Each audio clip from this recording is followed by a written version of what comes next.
আসসালামু আলাইকুম রহমতুল্লাহি ওবারাকাতু। আইনস্টাইনের স্মরণশক্তি। মহাবিজ্ঞানী আইনস্টাইন ছিলেন আণবিক বোমার জনক। তার মতো বিজ্ঞানী পৃথিবীর ইতিহাসে কম এসেছে। যদিও তার প্রতিভা ব্যবহৃত হয়েছে ধ্বংসাত্মক কাজে, কিন্তু তিনি ছিলেন তৎকালীন অদ্বিতীয় বিজ্ঞানী। বিজ্ঞানী আইনস্টাইন একটি মজার অঙ্ক বলেছেন। তার মতে 99 ভাগ সাধনা যোগ 1 ভাগ মেধা যোগফল শতভাগ সফলতা। অর্থাৎ মেধা তোমার যত কমই হোক, নির্বিচ্ছিন্ন সাধনা ও নিরন্তর চেষ্টা যদি চালিয়ে যাও, সফল তুমি হবেই। সামান্য মেধা দিয়ে অসামান্য কৃতি তুমি রেখে যেতে পারবে।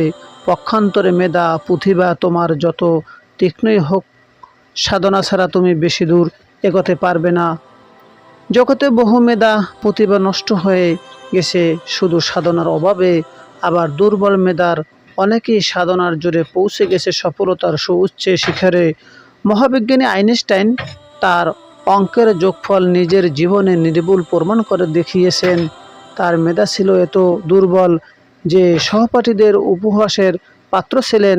এমনকি শ্রেণী শিক্ষক একবার তাকে অপদার্থ বলে বের করে দিয়েছেন, কিন্তু তিনি তাতে দমে যাননি, হতাশায় ভেঙে পড়েননি, বরং উদীপ্ত চেতনায় বলীয়ান হয়ে প্রতিজ্ঞা করেছেন, আমি পারব, আমাকে পারতেই হবে। শেষ পর্যন্ত তিনি পেরেছেন।